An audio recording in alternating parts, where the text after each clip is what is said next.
Imagine waking up one day and realizing that everything you thought you knew about yourself, your identity, your purpose, your beliefs, was just an illusion. Like a house built on sand, it crumbles beneath your feet, leaving you standing in the wreckage of who you used to be. That kind of awakening shakes you to your core. It's disorienting, it's painful, and yet, deep down, something tells you it's necessary. Spiritual awakening isn't just a peaceful unfolding of enlightenment. No, it's more like a battle. A full-on tug-of-war between two forces inside you. On one side, your soul, ancient and wise, is pulling you toward truth, toward growth, toward something bigger than yourself. On the other, your ego, the part of you that loves control, comfort, and the familiar, is digging in its heels, doing everything it can to keep you asleep. See, the ego doesn't like change. It thrives on routine, on knowing what to expect. And when you start peeling back the layers, questioning the rules it spent so long teaching you, it panics. It whispers, "This is dangerous. You're losing yourself. Stop now before it's too late." It will throw everything at you, fear, doubt, confusion, just to keep its grip on your reality. But your spirit? It's connected to something bigger. Call it God, the universe, divine wisdom, whatever resonates with you. It's been waiting for this moment, guiding you here, nudging you toward clarity. And while the ego fights to keep you in the dark, your spirit is lighting candles along the path, showing you the way forward. This internal war, the push and pull between the flesh and the soul, is nothing new. It's the same battle humans have fought since the beginning of time. The physical self craves comfort, pleasure, the easy way out. The spirit longs for meaning, for depth, for a life that goes beyond momentary distractions. Think about it. Your soul urges you to sit in stillness, to meditate, to pray, to seek something real.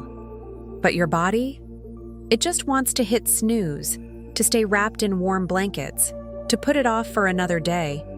Your spirit nudges you to expand your mind, to read, to learn, to grow. Meanwhile, your physical self is reaching for the remote, scrolling mindlessly, chasing the next distraction. The ego, oh, it's clever. It knows how to play tricks, how to make the serious work of the soul seem dull and burdensome. "Why bother?" it whispers. "Why take life so seriously? Just enjoy the moment." And while joy is a beautiful thing, there's a fine line between living fully and avoiding what truly matters. But here's the truth. No matter how hard the ego fights, it cannot win. Because awakening isn't just a possibility, it's inevitable. The soul always finds its way back to the light. No amount of resistance can stop what's meant to be. So if you're in the middle of this battle, if you feel torn between the comfort of the past and the uncertainty of the future, know this: you're not alone. You're on the brink of something incredible. Yes, it's uncomfortable. Yes, it might feel like parts of you are dying. But maybe that's the point. Maybe some things need to fall away so your true self can finally emerge. And when that happens, when the dust settles and you step into the new version of yourself, you'll see that everything, every doubt, every struggle, every painful realization was leading you here, to truth, to freedom, to who you were always meant to be. Imagine your ego as a hand reaching toward a flame. The moment it feels the heat, snap, it pulls back, instinctively protecting you from getting burned. That's exactly how it reacts to emotional pain, recoiling, building walls, doing whatever it takes to keep you safe. But here's the catch. What if that pain isn't just something to escape from? What if it's the very thing that sets you free? Your spirit sees what your ego refuses to acknowledge. It knows that pain isn't just some cruel trick of existence. It's a passage, a rite of initiation, the winding road that leads to wisdom. There's no secret tunnel, no trap door to skip ahead. You have to walk through it. Ever notice how the people who've had the deepest spiritual awakenings are often the ones who've endured the most suffering? That's not a coincidence. Pain isn't random. It's a sculptor, chiseling away the illusions, revealing the truth hidden beneath.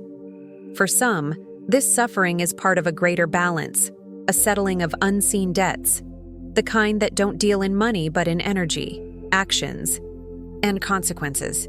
Call it karma, call it divine justice. Whatever name you give it, the idea is the same. Every choice, every ripple from your past, eventually circles back. And sometimes, the weight of those past ripples lands in this lifetime, demanding to be balanced. That's why some souls take on heavy burdens before they even arrive here. They know that hardship, as brutal as it may be, speeds up their evolution. Before you took your first breath, your soul already had a plan. It knew the mountains you'd have to climb, the storms you'd have to weather. And now, here you are, walking that path, feeling the weight of choices made long before you could even remember making them. And if you've recently had a spiritual awakening, you might feel like something inside you is breaking apart, like the person you used to be is slipping through your fingers. It's a death of sorts. Not the kind that buries you, but the kind that strips away everything false, the masks, the rules, the roles you were taught to play. You may look in the mirror and not recognize yourself. The things that once mattered might now feel hollow. The world you thought you knew may seem unrecognizable. Letting go of an old self is no small thing. It's messy. It hurts. But death, in every spiritual tradition, is just the beginning of something new. You can't be reborn without first surrendering to the ending. And that's exactly what's happening. You're being reborn, but not in the way you once imagined. When the dust settles, when you finally emerge from the fire, you'll see it. The purpose behind all the suffering, the meaning woven into the chaos. Looking back on my own awakening, I can tell you this. I wouldn't trade a single moment of pain, because without it, I wouldn't be who I am today. I wouldn't have found my purpose. I wouldn't be here speaking to you now. And you? You're in the middle of your own transformation. The pain, the uncertainty, the breaking apart, it's not the end, it's the doorway. And on the other side, a version of you that's freer, wiser, and more powerful than you ever imagined. You know, life has a funny way of turning our deepest wounds into our greatest strengths. The very thing that nearly broke you, that's the thing that will show you where you're meant to make an impact. Pain isn't just something to suffer through. It's a teacher, a guide, a compass pointing you toward your purpose. And yeah, I get it. When you're in the middle of it, it feels like the end, like everything's falling apart. But give it time. One day, you'll look back and see the hidden gift buried in what once felt like a slow, painful death. The struggles, the heartbreaks, the moments that pushed you to the edge. Those are the experiences that crack you open and let something deeper shine through. That's how real growth happens. That's how wisdom is born. If you've made it this far, I just want to take a moment to say thank you. Seriously, thank you for being here, for being part of this journey, for being part of a community that's waking up, questioning, expanding. And hey, if this message spoke to you, don't keep it to yourself. Share it with someone who might need to hear it. May your path be filled with clarity, your heart with peace, and your soul with purpose. Wishing you an amazing day, and may God bless you abundantly.